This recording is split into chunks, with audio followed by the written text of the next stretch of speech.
Olá pessoal, tudo bom? Estamos iniciando aí a mais uma aula de ciências. E hoje nós trabalharemos aí com um capítulo novo da apostila, que é o capítulo 3, né? Que nos diz respeito à química celular. Então, neste capítulo, a gente vai entender melhor o funcionamento aí e a composição dos seres vivos, como eles são formados, né? A unidade formadora deles, que é a célula. Até então, não sei se vocês já ouviram falar, mas nós falaremos aqui sobre o que é célula, como que ela age, como que ela atua e como que ela consegue formar aí um ser vivo, um organismo, tá certo? Então, vamos trabalhar aí. Dessa vez eu fiz por slide, tá? Porque existem algumas imagens aí que fazer pelo desenho, por esqueminha, não é tão válido num primeiro contato, num primeiro momento. Eu acho que agora, como é uma matéria nova, um conteúdo bem diferente que nós estamos trabalhando, vale a pena a gente mostrar imagens aí do mais próximo do real, tá certo? Então, eu espero que vocês acompanhem. Se tiverem alguma dúvida com relação à matéria, vocês me procurem, me perguntem, mas não deixe a dúvida para trás, beleza? Então, vamos iniciar aí. Bom, na biologia, pessoal, existe uma área que estuda só as células, né? E essa área é chamada de citologia. Por isso, então, que no slide eu coloquei para vocês um título do conteúdo de citologia. Na biologia, na área da biologia, que é uma das áreas das ciências, as palavras, elas trazem muito significado do que elas são. Então, por exemplo, a palavra biologia, bio significa vida. E toda vez que vocês virem a terminação logia, significa estudo. Então, no caso aqui da palavra citologia, nós temos então cito, que significa célula, e logia, estudo. Então, citologia é o estudo das células, certo? Então, essa é a área que estuda células. Vou passar os slides e a gente vai acompanhando dessa forma, beleza? Então, vamos lá. Então, olha lá, acabei de dizer para vocês. Então, citologia é o estudo das células. Mas aí vem a pergunta, né? Se o conteúdo é sobre o estudo das células, o que são células, né? Alguns de vocês já ouviram falar dessa palavra, alguns já conhecem ou não, né? Então, hoje nós falaremos aí sobre elas. Pessoal, células, então, é considerado aí para nós a unidade formadora de todo ser vivo. Então, olha que interessante, eu coloquei uma definição aqui que vocês jamais devem esquecer. Peço gentilmente aí que vocês peguem o caderno, dê uma pausa aí nessa parte do vídeo e copiem essa parte, porque ela é extremamente importante. Então, a gente entende o seguinte, que as células são a unidade morfofisiológica de todo ser vivo.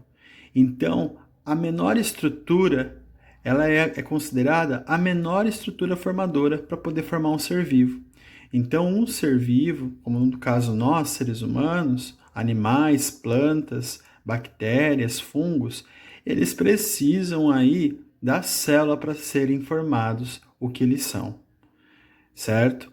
Tenta imaginar, por exemplo, uma casa. Uma casa, para ela ser construída, ela precisa de tijolos. E ela precisa de muitos tijolos, né?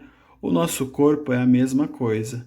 Para ele ter essa formação como ele precisa de milhões de células que vão se agrupar, formar os tecidos, os órgãos e os sistemas, até formar o nosso organismo. Então, células a gente pode considerar que é a unidade morfofisiológica de todo ser vivo. Essa palavra grande aqui, ó, morfofisiológica, o que ela significa? Significa, pessoal, morfo significa forma. Quer dizer que existem células de várias formas, que eu vou passar algumas aqui para vocês verem. E fisiológica porque ela também pode apresentar várias funções. Ou seja, a gente tem vários tipos de células com funções diferentes. Então, por exemplo, existe a célula muscular, existe a célula de gordura, existe a célula do sistema nervoso, Existe as células reprodutoras masculina e feminina, existem as células sanguíneas, existem as células ósseas, enfim, existe uma variedade de células, né, certo? Cada uma com a sua forma, cada um tem um formato e cada uma delas também tem uma função. Olha o que eu coloquei de azul aqui interessante. Todos os seres vivos possuem células, com exceção dos vírus, né? Eles não possuem células. Então, com exceção dos vírus, todos os seres vivos possuem células. Mas como é que o vírus consegue ficar no ambiente se ele não possui célula, então, professor? Os vírus, pessoal, eles são considerados aí agentes. Qual que é a palavra mesmo que fugiu? Eles são oportunistas. Por quê? Eles precisam de uma célula para eles poderem se desenvolver, certo? Então, no caso aí, por exemplo, que a gente está vivendo essa pandemia, o coronavírus, o Covid-19, ele precisa entrar numa célula para que ele tome controle e consiga se desenvolver, certo? Sem isso, ele não consegue se desenvolver. Então, por isso também, essa questão da quarentena, da gente ficar quietinho, para a gente não proliferar o vírus, uma vez que a gente sabe que ele só vai conseguir se desenvolver se ele tiver contato com outros seres vivos, do qual ele vai conseguir se desenvolver pelas células. Beleza? Então, mais uma vez, células, então, é a unidade. Quando eu falo a palavra unidade, que significa que eu estou falando de algo muito pequeno, certo?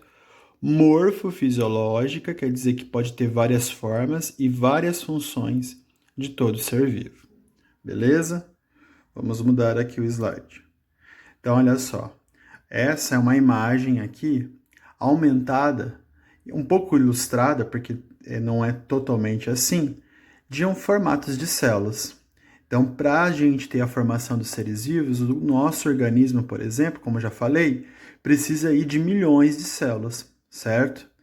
Então, as células são essas estruturas, certo? Unidades com formas e funções diferentes. Bom, pessoal, os seres vivos, eles estão classificados aí também de acordo com o seu número de células. O número de células do qual eles são compostos vai dar para nós uma classificação. Então, todos aqueles seres vivos que possuem uma célula, a própria célula já é o ser vivo, nós definimos esses seres como seres vivos unicelulares. Então, é aquela questão que eu falei para vocês lá, de novo, da biologia, que as palavras, elas trazem significados. Então, olha aqui de novo, ó, a palavra unicelulares. Uni significa o quê? E celulares, de célula. Quer dizer, então, uma célula, certo? Então, neste caso, os seres vivos, eles possuem uma única célula. No caso aqui, quem são os representantes? A grande maioria são as bactérias, que é essa figura aqui, né? Que a gente vai ter uma aula para falar dela mais para frente, certo? Mas essa imagem traz para nós aí a fotografia de uma bactéria. Ela é unicelular, então a própria célula já é o próprio ser vivo, certo?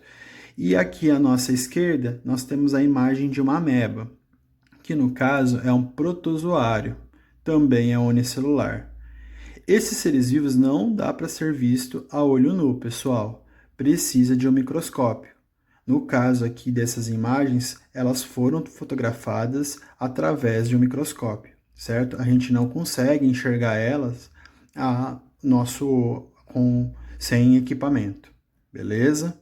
Então, os seres vivos aí no caso, quando eles possuem uma célula, eles são chamados de unicelulares, tá certo?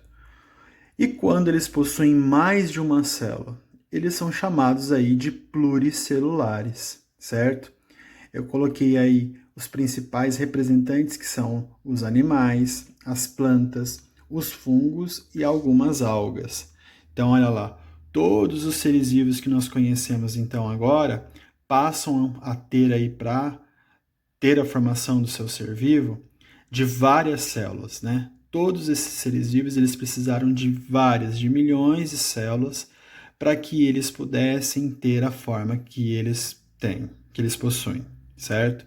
Então, os animais são formados por milhões de células, as plantas são formadas por milhões de células, e as algas, algumas algas aí no caso, fungos, também precisam aí de uma grande variedade de células que vão se agrupar e vão formar aí os seres vivos. É o que vai dar forma ao ser vivo, tá certo? Então, pluricelulares já vai ser, no caso, quando os seres vivos tiverem mais de uma célula, várias células, tá bom? Vocês podem, inclusive, anotar no caderno de vocês assim, que eu não coloquei aqui, mas é bom deixar. A hora que vocês escreverem, escrevam assim. Eu posso até passar um resumo depois e deixo lá no plural, que fica mais fácil, mas se quiser adiantar, pode colocar. Unicelulares, coloca entre parênteses ou puxa uma flechinha. Possui uma célula. Pluricelulares, puxa uma flechinha ou escreve aí em cima. Possuem várias células, beleza? E existe o grupo dos acelulares. De novo, na palavrinha biologia, ela está dividida e traz significados. Geralmente, toda palavra que começa com A na área da ciência significa não. Então, há não celulares. Não o quê? Não célula. Quer dizer que não tem célula. É o caso dos vírus. Eles não possuem células, certo? Eles têm material genético como DNA, RNA, no caso RNA, mas para que eles se desenvolvam, eles precisam de um ser vivo que possua a célula para ele poder se desenvolver. Então, mais uma vez aí, que nem no caso aí do coronavírus. Ele está conseguindo crescer tanto, se espalhar tanto, porque esse vírus consegue entrar em contato com um hospedeiro, com um organismo que no caso é o ser humano, e aí ele toma o lugar das funções da célula e lá ele começa a se desenvolver, a se proliferar, tá certo? Mas do mais, ele é considerado acelular, não possui célula. Nossa, professor, ele não possui célula e consegue ser tão resistente? Pois bem, alguns desses vírus eles são mutantes. Então eles conseguem fazer o que sendo mutantes? Eles conseguem se adaptar no ambiente. Então eles conseguem viver muito bem em ambientes diferentes, eles conseguem viver muito bem em organismos diferentes. E é isso que acaba trazendo uma dificuldade, muitas vezes, de cura das doenças que esses vírus possam vir trazer. Tá certo? Então, mais uma vez, com relação à contagem de células, os seres vivos estão agrupados em unicelulares, que é quando tem uma célula, pluricelulares. No pluricelulares, dependendo do livro ou do lugar que vocês forem estudar, vem com a palavra multicelulares. É a mesma coisa, tá? É quando tem várias células e acelulares é quando não tem célula. Bom, nós vamos falar agora com relação aos tipos de célula, certo? Nós vamos estudar aí os 3 tipos de célula. A célula animal, a célula vegetal e a célula bacteriana, tá certo?